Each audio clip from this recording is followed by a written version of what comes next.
Ang mga dalan sa Sugbo puno og history. Karon, ang niata sa MC Biones usa sa mga dalan nga nagpalibot sa Cebu City Hall. Apan kabalo ba kita nganong ang kini nga dalan gipangalan niini? Tara, kuyugi ko og atong sa taon karon. Si Manuel C. Briones, usa ka inilang Sugboanong hurado, mihimo sa kasaysayan isip labing unang Sugboanon nga natudlo sa Korte Suprema.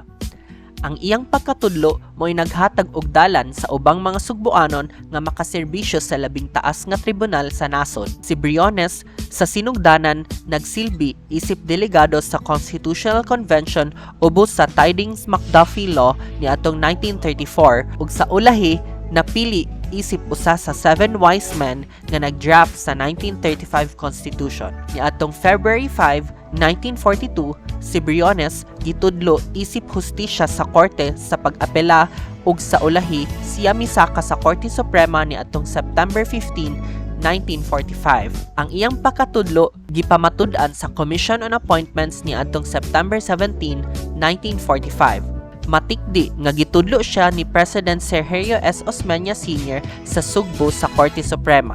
Ubos sa 1935 Constitution, ang mga maestrado sa Korte Suprema gitudlo sa presidente ug adunay pagtugo sa Commission on Appointments nga magsilbi nga check and balance mechanism. Si Briones naminyo kang Celestina Lorenzo ug ang mga magtiayon adunay 6 ka anak. Ang kamagwangan nilang anak nga si Jose naminyo kang Luna Cabrera. Si Jose nagserbisyo isip gobernador sa Sugbo gikan niadtong 1956 hangtod 1961. Gawas sa iyang hudisyal nga karera, si Briones nalambigit usab sa journalism ug serbisyo publiko. Napili siya sa Kongreso ug nagserbisyo isip miyembro gikan 1919 hangtod 1931 nga nagrepresentar sa 1st Congressional District sa Sugbo. So there you have it mga kasugbo mo, kini ang background behind sa MC Briones Street. Kuyugi ko kanunay sa pagdiskubre sa Sugbo aron kita makaingon IDI na ding ani sa Sugbo. This is Mark. Until next time.